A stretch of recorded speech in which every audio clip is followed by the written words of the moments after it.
Hello, hello. Heather Jean here, Confidence through Cabaret. So excited for today's episode. We are talking to Deanna Wheeler. Hello, Deanna. Hello. How you doing? I am wonderful today. Thank you for having me. I'm so glad to have you.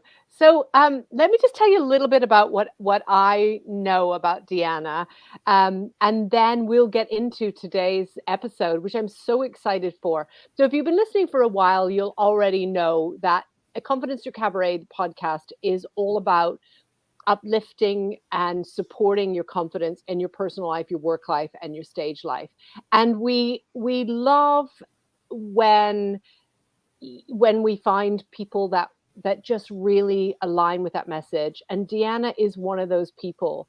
So Deanna turned to meditation at a time when she needed hope, and I think a lot of us have been there in terms of needing hope and turned to something that supports us.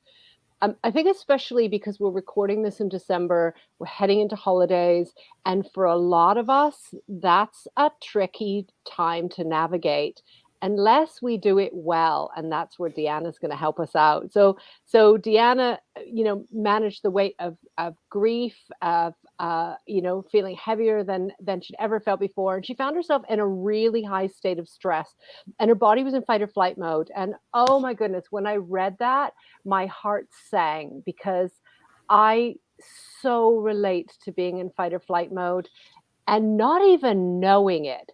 Like thinking I'm thriving and not even knowing I'm in fight or flight because I was actually in frozen. And so I loved reading Deanna's story, and it was years before she realized the effect and of what neglecting stress had done to her. So Deanna, welcome to Confidence Through Cabaret, the podcast. Oh, wow. When I look back on my fight or flight journey, I described it as being frozen, and I have a psychology background. I still didn't recognize when I described myself as frozen that was fight or flight stage, and I was Mhm. paralyzed. Yeah, so it is actually fight, flight, or freeze. You're right. There's kind of three. Most of us in our minds think of fight or flight because we've heard of that so much. But there is actually the third piece where you just stop. You don't even know what to do next. And so we often don't recognize it. And like you mentioned in my introduction, I didn't realize it for so long. And then I was facing a lot of physical health challenges because I hadn't been taking care of myself. And when we hold this stress in our bodies, it takes its toll. And so I was undergoing emotional stress, but it was hanging on in all kinds of physical ways.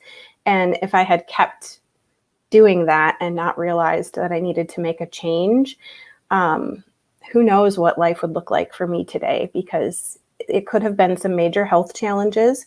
It could have been me not being here at all. Just so many things that I was ignoring that, excuse me, that long term could have been a really big deal. Yeah.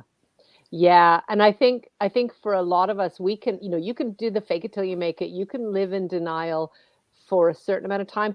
I would even say that in my most frozen state, I could have ticked all of the boxes. So I had a gratitude practice. I wrote down my three things. I did my journaling, but not really. It was pretty superficial. Never answered any questions about who am I or how do I feel. I did all the things, and then I was like, yes, I'm doing it, and I really wasn't.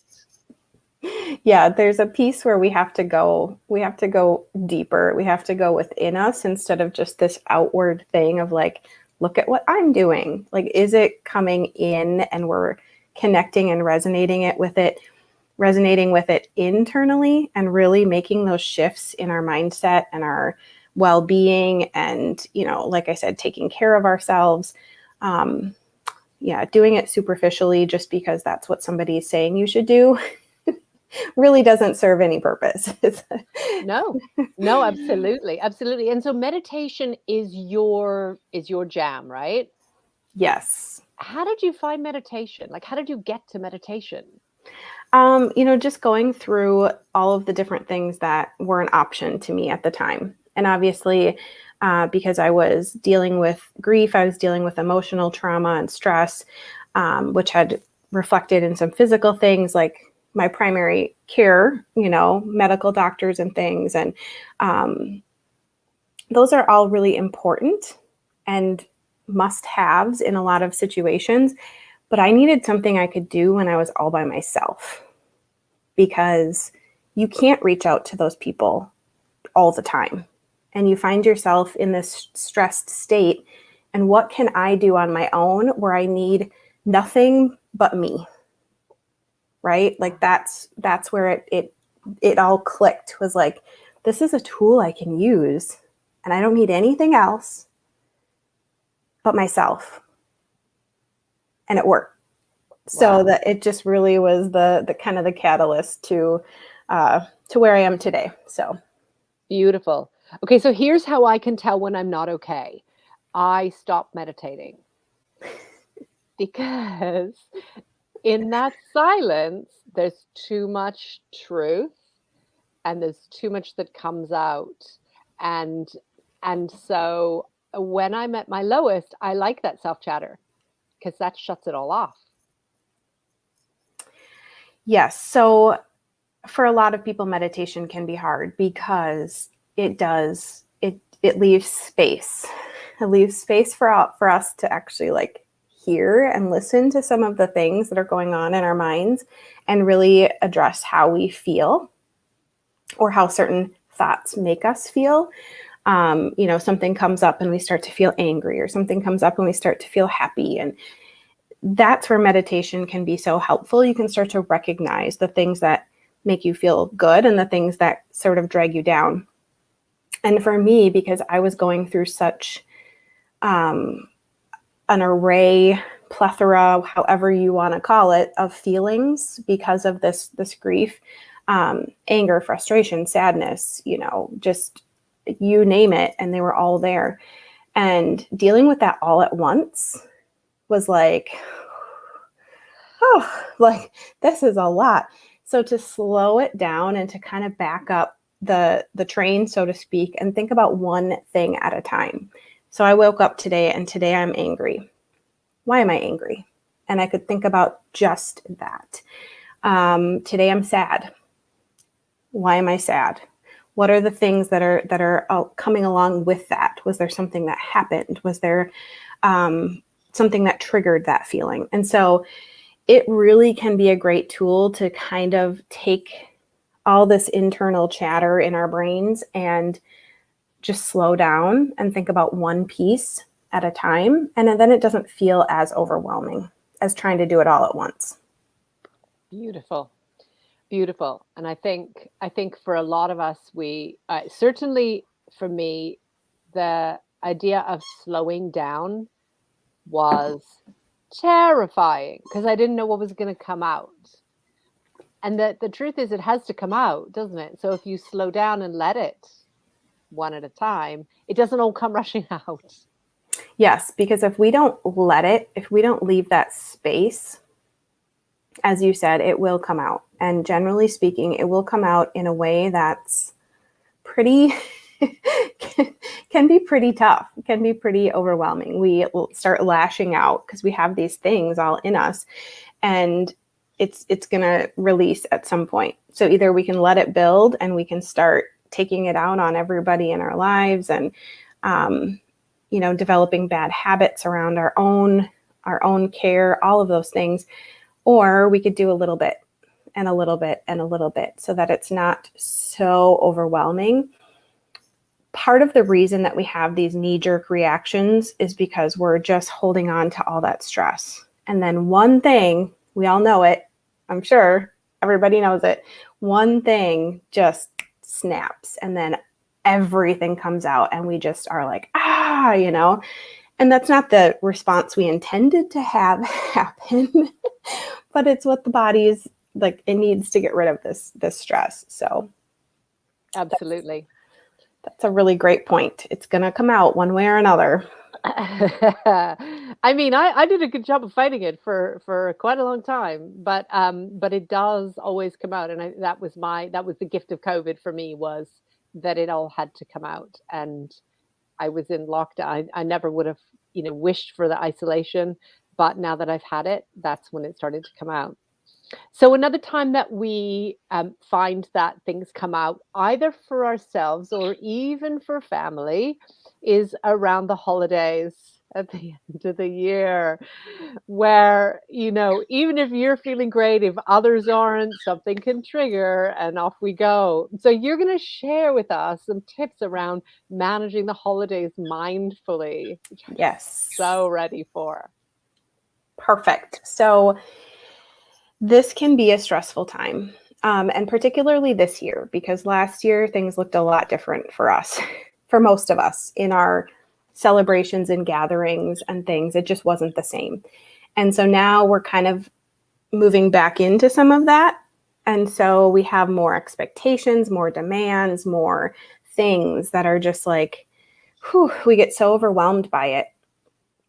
And then you add our own expectations, things that we have been, putting on our own shoulders, the gifts, the shopping, the meals, the cookies, you name it. And it's like, and then you have to deal with if kids are off school during school break, if you are off of work, and like all of those things just create this feeling of chaos. And I would venture to guess most people are kind of like, yep, that's what happens. I feel absolutely chaotic for about 3 weeks. 4 weeks, maybe, depending on how far ahead you start celebrating. And things are just a mess. So 3 tips. We're going to make this pretty simple. And I'm sure that many of these things are things you've heard before, but I hope that you will take them with a little bit of notice, that the way that I'm sharing them and speaking of them is so that you can take care of you. Because that's the most important part. We, again, just get sucked into the demands of life, and then we come last. So think of these things as, how can I feel my best so that these things, these family gatherings, going shopping, that all that stuff doesn't drag us down and stress us out. So tip 1 is to plan ahead.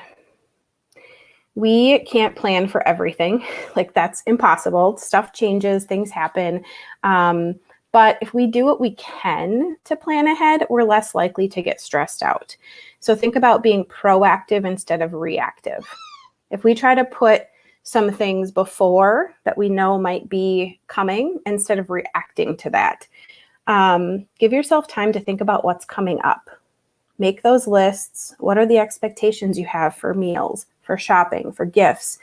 Then leave yourself time and space. So for me, doing all of my shopping in one day is torture. I hate shopping.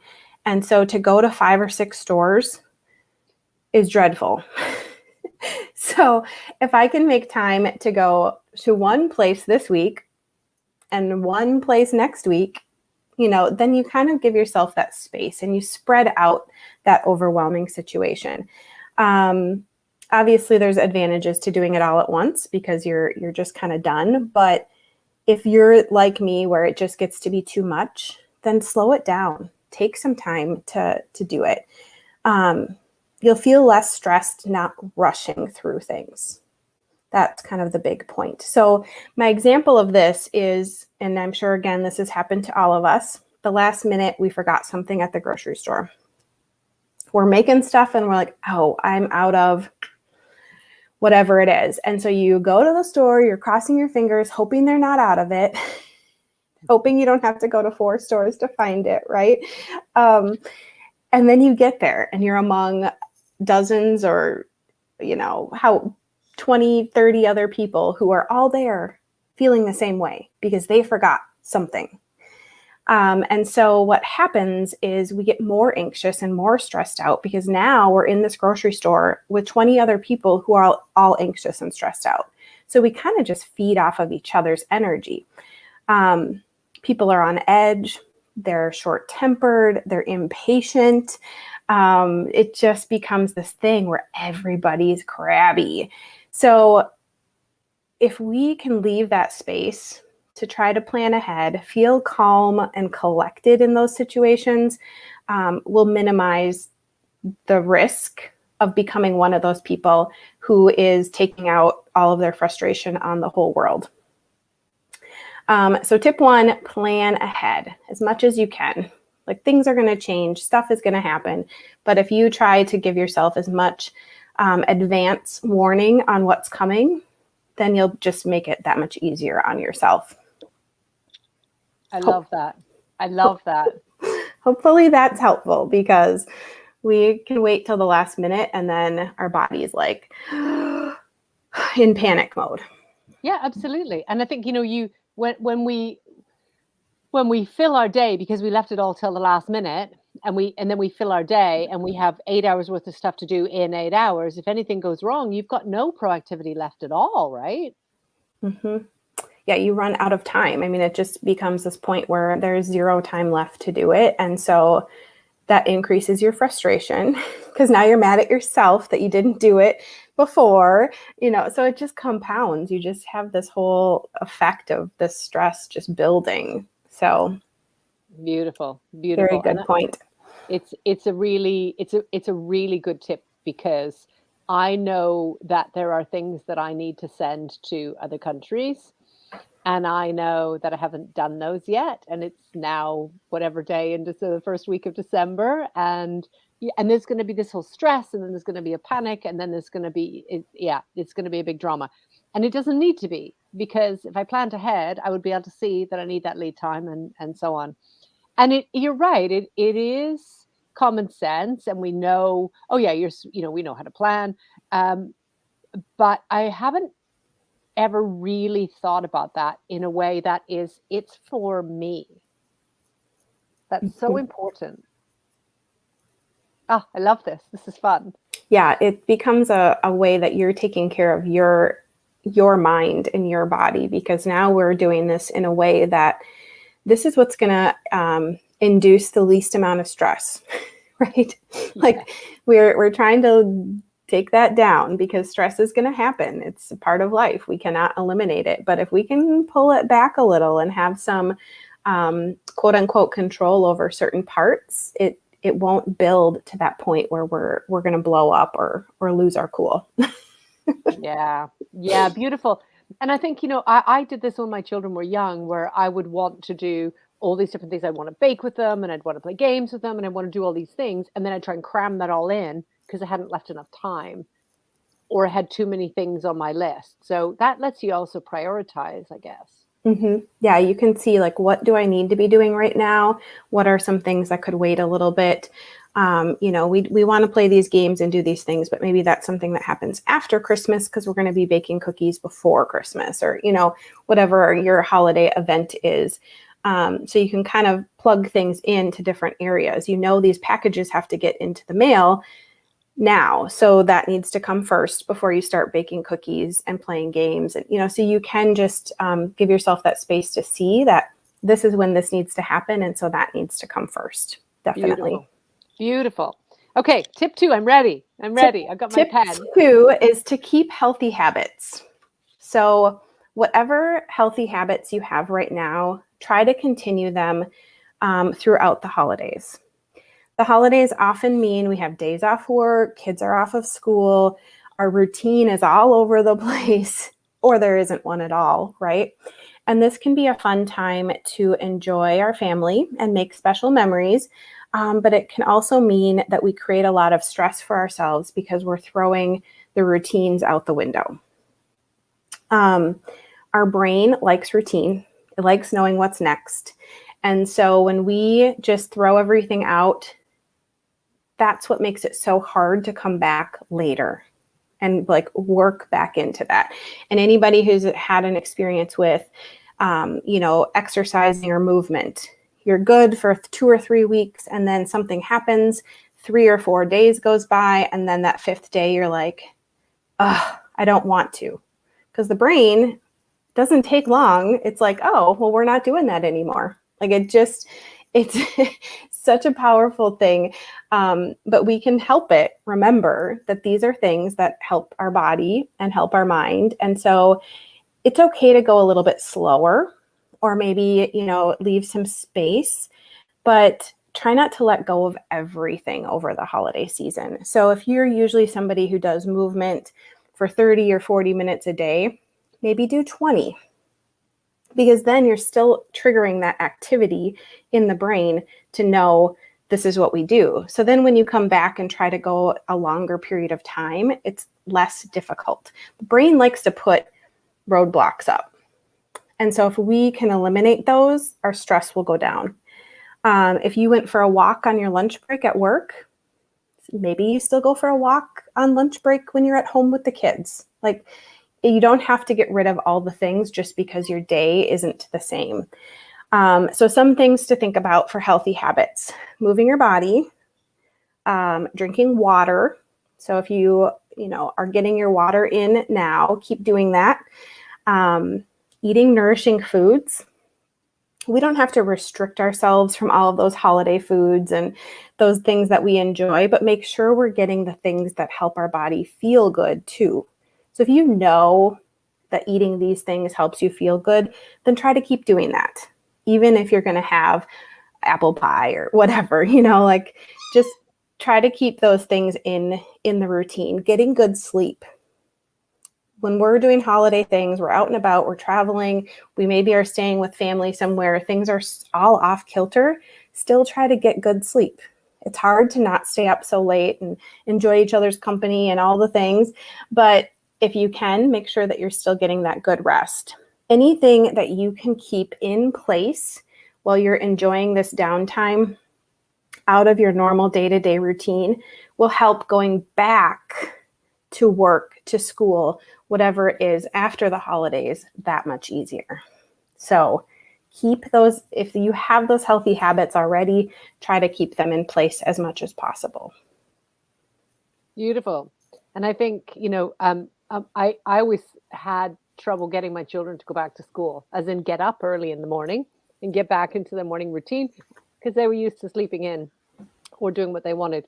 And I think it's important for the whole kind of household if you've got more than just you in your household, because you're helping them, but you're also helping you, because you're not going to have the stress of having to deal with all of getting not only yourself back in the habits, but everybody else at the same kind of time. Yeah, that can be a lot of stress because everybody's feeling off. Things just don't feel right. And it doesn't take long for us to get out of routine. It takes a long time to build a routine or a habit, but it doesn't take long to go the other way. That's kind of the bummer part, because a few days and we're like, what was I doing? Yeah, absolutely. I don't exercise. I watch Netflix all day. Yeah, Mm-hmm. yeah, Yep. absolutely. And I think, especially those really healthy things like the fresh air and exercise and eating, we tend to be eating more junk and we tend to be drinking more alcohol for a lot of us. And so the water practice is even more important than it was in the first place, which is why you started that habit. Mm-hmm. So, even more important, because I find if I'm eating more junky stuff, then I'm waking up in the night because I'm thirsty, or I'm, if I don't really drink very much, but if I do, then I'm noticing I'm dehydrated, and and then if I've stopped my water as well, then I am dehydrated. Mm-hmm. So, and then that affects your sleep, and then you don't sleep good, and then it's just this whole spiral of like one little thing that seems like a little thing can create this whole host of problems that have thrown your body all off whack. Yeah, absolutely. Absolutely. I love that. And I've never really thought about it. I won't be traveling this year. But when I have traveled, like I live in the UK, and when I've traveled to Vancouver and stayed with my parents, of course, my routine is way out of whack. And I've always, because I'm an aerial dancer, I've always kept my exercise up, because I know how brutal it is. Not because the healthy reasons you're talking about, though, Deanna. It's only because I am way too lazy to get back into the shape that I was before Christmas. I'm just way too lazy. It's like, oh, that's way too hard. Not because I need to nurture myself and I need to look after myself. But those practices that we have that are good ones are so important for us. That's why we started them. That's why we meditated or journaled or exercised or whatever. So why would we throw them out at a time that's potentially stressful and make it harder to start again? And it is harder to start again than it was the first time you started as well. Exactly. Like I said, the brain creates all these roadblocks and all these obstacles. So anything we can do to remove them or make them less challenging to overcome, the better, because the brain will be like, what? We didn't do that for like 2 weeks. Why? I'm so confused. We're not going to do that today. We talk ourselves out of things so much. And so to just take away some of those hurdles and be like, nope, I'm still going to drink my water. I'm still going to move my body. I'm still going to meditate. It just keeps that in place. And maybe instead of, like I said, an hour of something, you do half or a third, but it's the fact that you still have that in place. The brain recognizes the activity. And so it doesn't miss a beat then. We don't start questioning it later because we've always done it. Yeah, I love that. I've never thought about I'm a real all or nothing person, as you probably can tell. We've had enough conversations now. But, I'd be like, well, if I'm not doing my hour, then I'm not doing any. It's or it's a bit like, the days when you have off days and you don't feel like exercising. And then you kind of half-ass it through the exercise. And you think, well, that was a waste. It wasn't, because half was better than nothing. Mm-hmm. Wouldn't it be wonderful, though, if we had the same attitude when we had been exercising or drinking water or whatever for 2 weeks, that we say, this is who I am now. This is what I do. But we don't.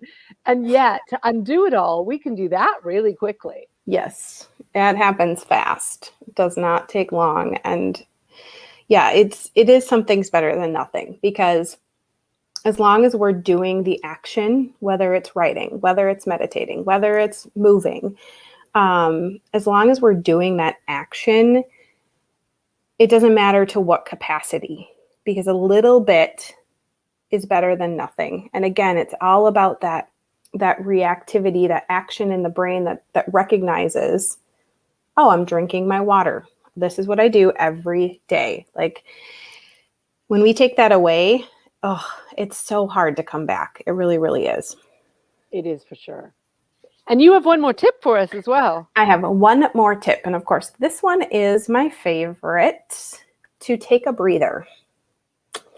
So the hustle and bustle of all the things, and like we mentioned, you go, go, go, go, go, go, go, and you never take a break.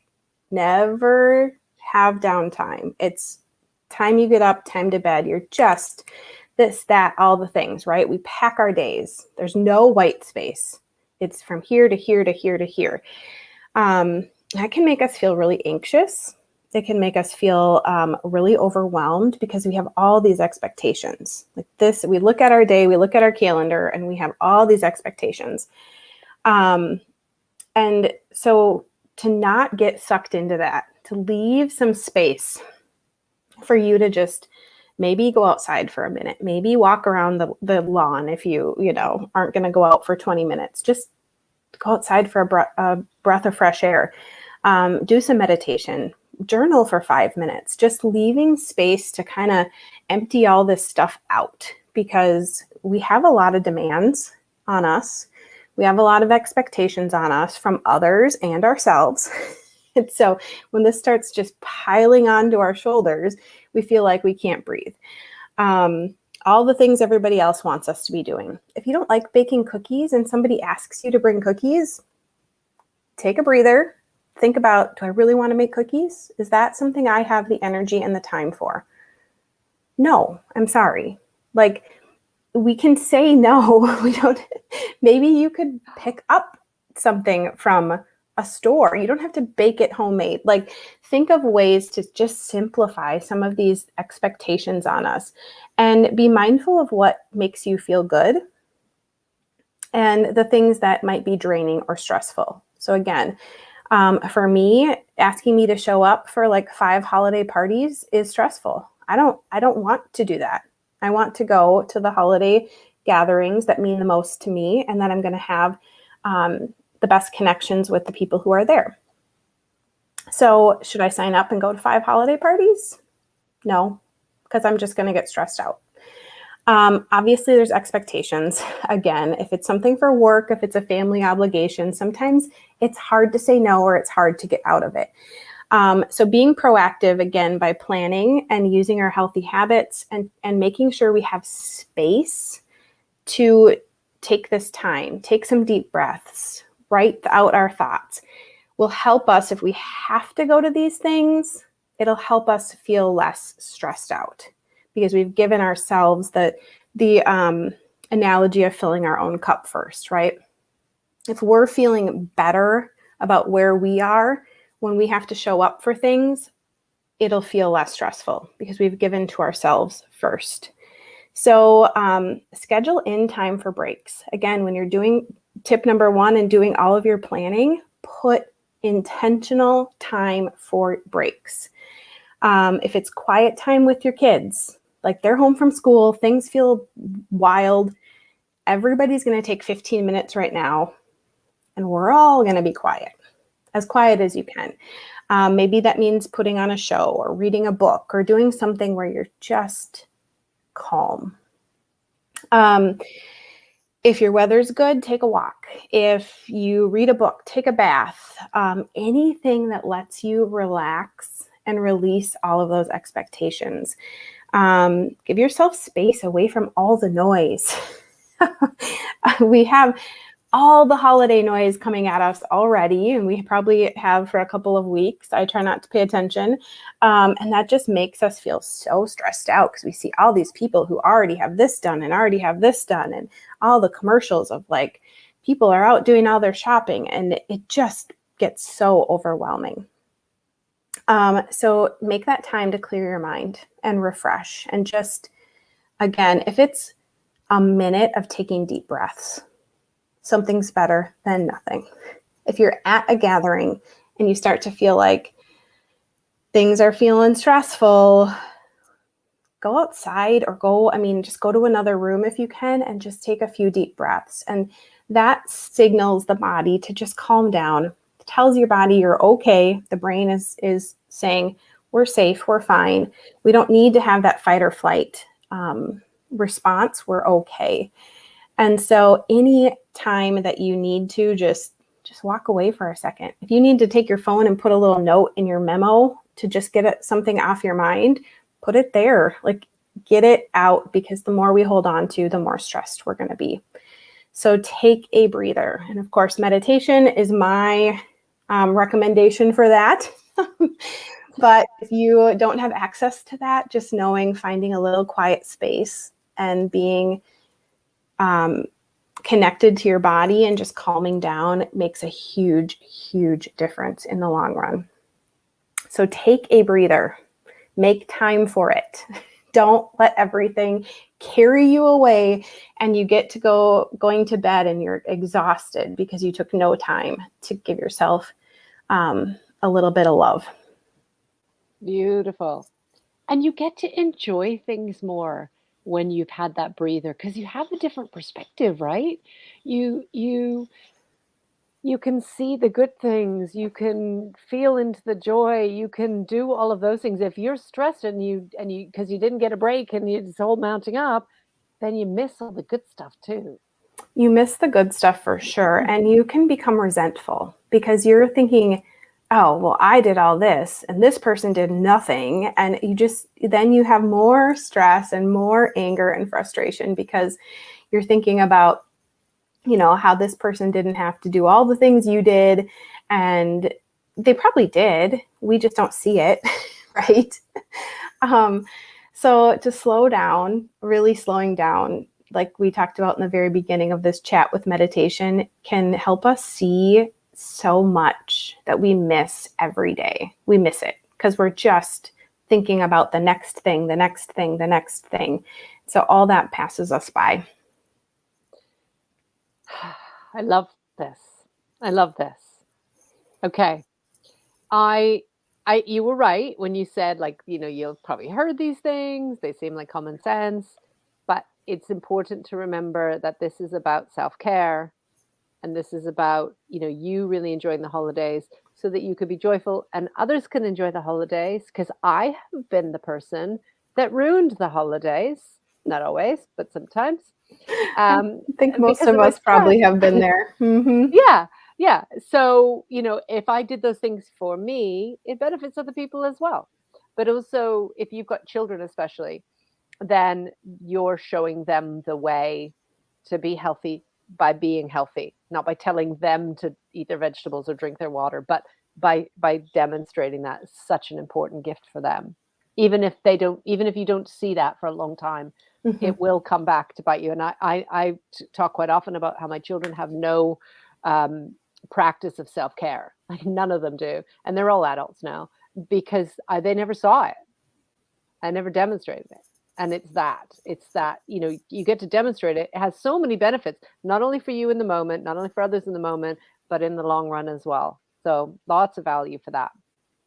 Okay, Deanna, I wanted to ask you just one thing about meditation for somebody who, because before I actually started my meditation because I found Deepak Chopra, who I'd heard of and knew about and stuff. And he did these 21-day meditations with Oprah Winfrey, and they were free. And, and I was like, okay, well, I'm going to learn how to meditate that way. And that was my kind of gateway in, was somebody guiding me through. Right. Mm-hmm. So, have this thought, do this breathing, take this quiet, and I'll tell you when to stop being quiet. I mean, I literally needed it to be that basic. It was like teaching a young child to read. I had to go to that basic.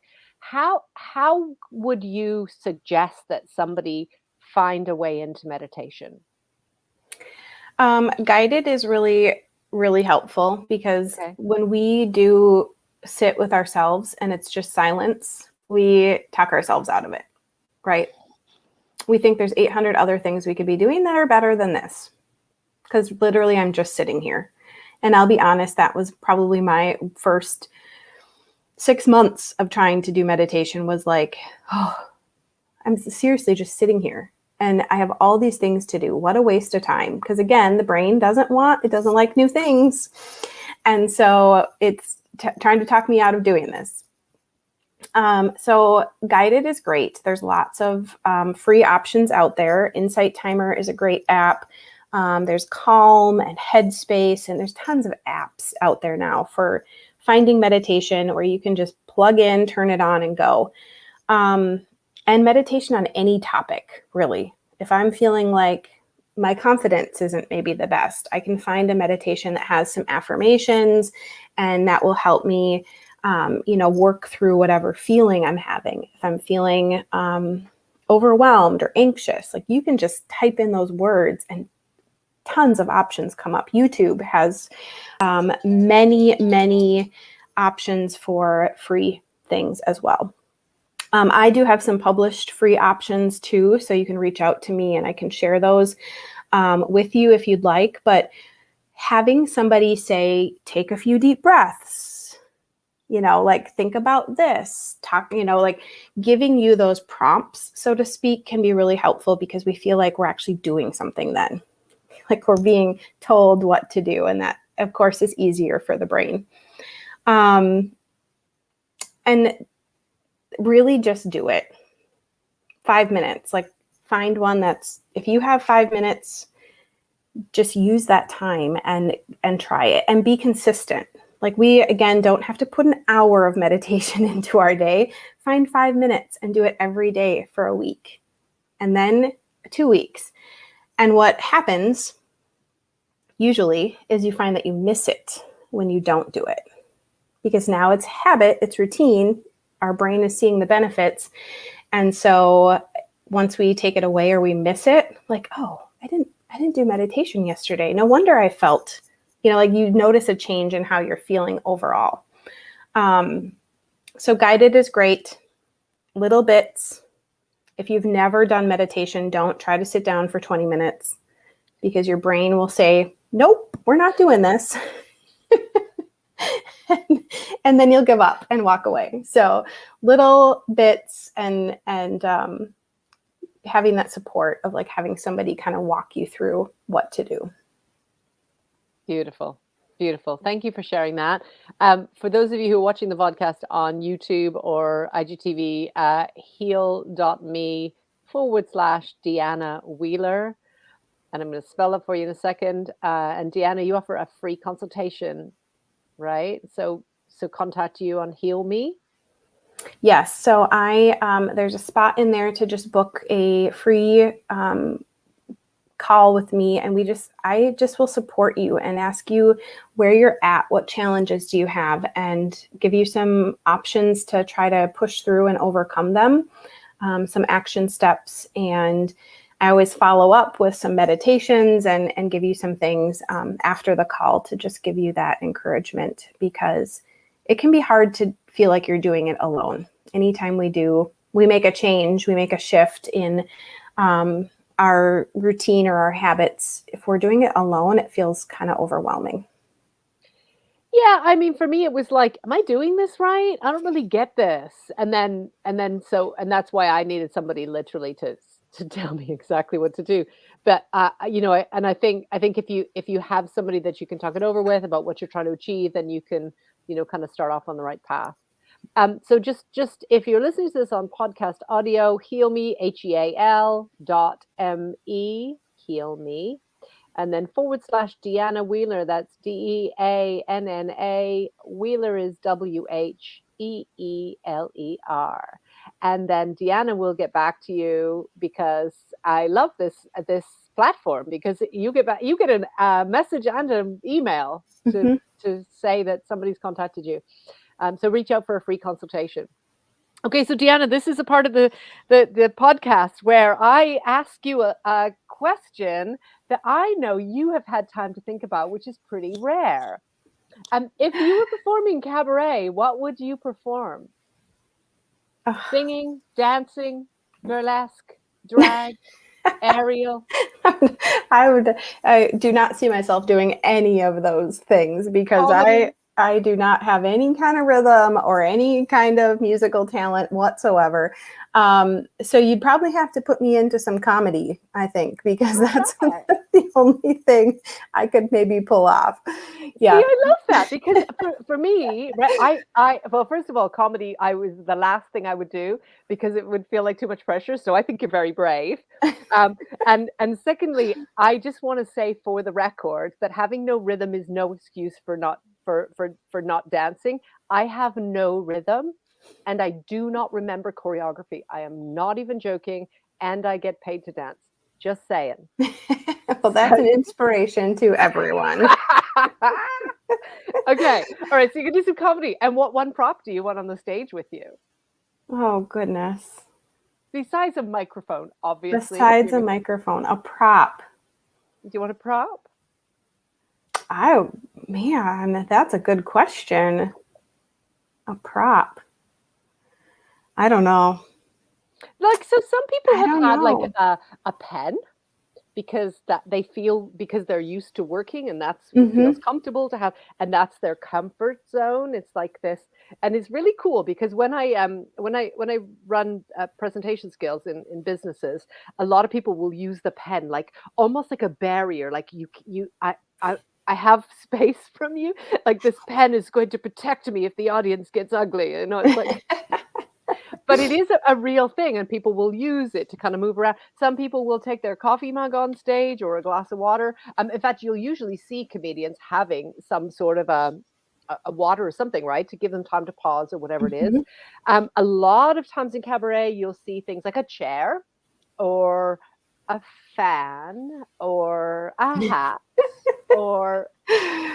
I mean, you've seen me here today. I would probably have to say a coffee cup or water, but a second option, I suppose, would be some kind of pillow or mat, because that makes me feel comfortable, because I sit and lie down when I'm meditating. So that might be a little piece of comfort to make me feel less overwhelmed. Oh, I love that, because you could just like just kind of and a sparkly one. Sparkly one, yes. Yes, but you could just kind of hold on to it, and then actually, if you had I love these, because they just kind of go like this, two sides, so you could make it a whole thing. Yep. I don't know. I'm totally making this up. But yeah, I like that, because that is comfort, right? That is our comfort zone. And my last question: what would your stage name be? Please welcome to the stage, Oh, this one was hard. I've been thinking about this for a while because I knew this was coming. Yeah, and I don't normally tell people, right? Like that's not usually a question anybody's expecting. So I'm expecting. No, I'm not. I was going to say I'm expecting something really great, but that's really mean because that's too much pressure. Well, I was thinking about it, and of course, because I have this D, this D name already. So, and it's not something I probably would have ever picked or thought of, but for some reason, Delilah. I love it. I feel like it's maybe kind of calm sounding, but powerful. I don't know. I don't know why. Yeah. It is certainly powerful in what it invokes in me. I love that. I love that a lot. Yeah. Okay. All right, Delilah, with your sequin pillow, cushion, my your coffee. sequin cushion or your coffee, as you go on to impress everyone with your comedy stylings. Oh goodness. This is fabulous. But whatever that voice is, and I know you and I have talked about this before, and if you're a regular listener on Confidence Through Cabaret podcast, you'll be familiar with my views on this. This is a different voice, right? This is instead of the voice that goes, oh, I'm on the sofa, I don't want to get up during the holidays, right? Because we're going to carry on with our exercise or whatever it is. Then it's like, okay, but Delilah gets up, right? Gets off her ass and does her meditation or does their, Christmas party they don't want to do or whatever it is. And it's igniting that. Yes. So I'm very excited for when you have to go to Christmas parties or bake or whatever it is that you're going to be doing. I would love to check back in with you after the holidays and just find out what Delilah tells you to do to make you live your own advice. Yes, it's sometimes hard to quote unquote practice what we preach because things happen. Unexpected things come up, but it really can, just knowing these things in the back of your mind, having these tips and these tools can make a huge difference when things maybe go out of what you expected. Absolutely. Deanna, it is always a pleasure to chat with you. I have loved this. If for listeners or viewers, just try the 3 tips. Reach out to Deanna if you want some support or ideas. Leave a comment wherever you're viewing or hearing this, and just let us know how you're doing, because it really matters, right? We're not just talking about this stuff as like a theory and nice to have and stuff. We're putting this out there because it's important for you. And most especially, we're putting this out there at this time because it's important for you to be able to get through the holidays with joy and compassion and confidence. Thank you for being here. Thank you for having me. Sharing. This is Deanna Wheeler. I am Heather Jean, reminding you that it is your body and it is your world and it is your stage. Take up space and own it. See you soon. Bye.